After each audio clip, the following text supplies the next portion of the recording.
Breaking news చూస్తున్నాం. మనం దేశంలో ఉగ్రదాడులు జరగొచ్చని హెచ్చరికలు జారీ చేశాయి నిఘా సంస్థలు.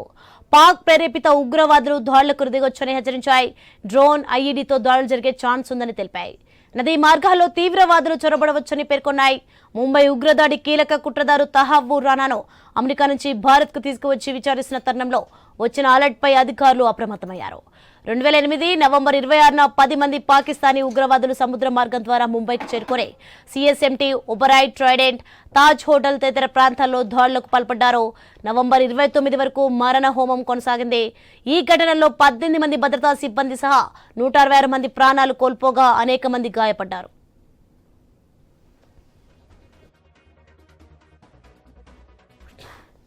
బ్రేకింగ్ న్యూస్ అంతోంది మనకి. దేశంలో ఉగ్రదాడులు జరగొచ్చని హెచ్చరికలు జారీ చేశాయి నిఘా సంస్థలు. పాక్ ప్రేరేపిత ఉగ్రవాదులు దాడులకు దిగొచ్చని హెచ్చరించాయి. డ్రోన్, ఐఈడీతో దాడులు జరిగే ఛాన్స్ ఉందని తెలిపాయి. నదీ మార్గాల్లో తీవ్రవాదులు చొరబడవచ్చని పేర్కొన్నాయి. ముంబై ఉగ్రదాడి కీలక కుట్రదారు తహవ్వూర్ రానాను అమెరికా నుంచి భారత్ కు తీసుకువచ్చి విచారిస్తున్న తరుణంలో వచ్చిన అలర్ట్ పై అధికారులు అప్రమత్తమయ్యారు. 2008 నవంబర్ 26న 10 మంది పాకిస్తానీ ఉగ్రవాదులు సముద్ర మార్గం ద్వారా ముంబైకి చేరుకుని CSMT, Oberoi, Trident, Taj hotel తదితర ప్రాంతాల్లో దాడులకు పాల్పడ్డారు. నవంబర్ 29 వరకు మారణ హోమం కొనసాగింది. అయితే ఈ ఘటనలో 18 మంది భద్రతా సిబ్బంది సహా 166 మంది ప్రాణాలు కోల్పోగా అనేక మంది గాయపడ్డారు. ఇదే అంశానికి సంబంధించి మరింత సమాచారం మా ఇన్పుట్ ఎడిటర్ శ్రీకాంత్ ఫోన్ లైన్లో అందించే సిద్ధంగా ఉన్నారు. శ్రీకాంత్, ఏం జరగబోతుంది అసలు? సో ఏం జరగొద్దని కోరుకోవాలి, బట్ కొంత ఇంటెలిజెన్స్ విభాగాలు మాత్రం చాలా అలర్ట్ గా ఉన్నాయని చెప్పాలి.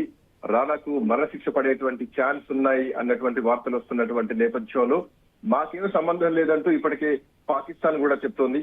సో ముంబై ఉగ్రదాడి సూత్రధారి తహవ్వూర్ హుస్సేన్ రానాను విచారించేందుకు అమెరికా నుంచి భారత్ కు తీసుకురావడం పట్ల ఇటు భారత్ సంతోషం వ్యక్తం చేయడమే కాకుండా, అయితే ముంబై ఉగ్రదాడుల కేసులో తహవ్వూర్ రానా దోషిగా తేలుతాడని, అతనికి తప్పకుండా మరణశిక్ష పడుతుందంటూ కూడా ఇప్పటికే భారత హోంశాఖ మాజీ కార్యదర్శి గోపాల్ కృష్ణ పిల్లయ్య కూడా అభిప్రాయాన్ని వ్యక్తం చేయడం జరిగింది. అయితే ఇట్లాంటి నేపథ్యంలో కొన్ని కీలకమైనటువంటి అలజడి కూడా కనిపిస్తోంది. దేశంలో ఉగ్రదాడులు జరిగేటువంటి ఛాన్స్ ఉన్నాయంటూ కూడా ఇప్పటికే నిఘా సంస్థలు హెచ్చరికలు కూడా జారీ చేశాయి. పాక్ ప్రేరేపిత దాడులకు దిగొచ్చు అంటూ కూడా హెచ్చరికలు జారీ చేయడం జరిగింది. అట్లే కాదు, డ్రోను, ఈ ఐఈడీతో దాడులు జరగొచ్చన్నటువంటి అంశాన్ని కూడా నిఘా సంస్థలు చెప్పడం జరిగింది.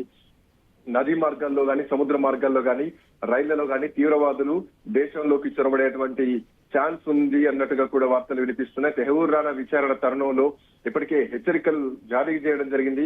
అటు రైల్వే శాఖను కూడా అప్రమత్తం చేసింది భారత ప్రభుత్వం. వివిఐపీల భద్రతను కూడా ఎక్కడికక్కడ కట్టడి చేసినటువంటి పరిస్థితి కనిపిస్తోంది. అయితే ఇట్లాంటి నేపథ్యంలోనే కొన్ని కీలకమైనటువంటి తహవ్వూర్ రానాకు సంబంధించి కీలకమైనటువంటి అంశాలు కూడా బయటకు కనిపిస్తున్నాయి. తహవ్వూర్ రానాకు ఒక కంపెనీ ఉండేది, దానికి సంబంధించినటువంటి ఒక బ్రాంచ్ ను ముంబైలో కూడా ఏర్పాటు చేశారు. అందులో డేవిడ్ హెడ్లీకి ఉద్యోగం ఇచ్చే సాకుతో భారత్ నుంచి వీసాను కూడా పొందాడు అన్నది విచారణలో తేలుతోంది. రానా కంపెనీ తరఫున భారత్ కు వచ్చినటువంటి హెడ్లీ ముంబై నగర సమాచారాన్ని సేకరించి రహస్యంగా హెడ్లీకి పంపడం జరిగింది. ఆ తర్వాత నేరుగా పాకిస్తాన్ కు వెళ్లి అక్కడ ఉగ్రవాద సంస్థలకు మొత్తం సమాచారం ఇచ్చాడు. తహవ్వూర్ రానా, డేవిడ్ హెడ్లీలు సేకరించినటువంటి సమాచారం ఏదైతే ఉందో పాకిస్తాన్ ఉగ్రవాద సంస్థలకు చేరినందువల్లనే ముంబై పైన ఉగ్రదాడి జరిగింది. కుట్రదారుడుగా ఉన్నందున ఈ కేసులో రానాకు మరణశిక్ష లేదంటే జైలు శిక్ష పడుతుందా అన్నది ఒక అంశం మాత్రం చర్చలో ఉంది. బట్ మరణశిక్షకు పూర్తి అవకాశాలు ఉన్నాయన్నది కూడా ఇప్పటికే కొంతమంది పూర్వ అధికారులు చెప్తున్నటువంటి పాయింట్.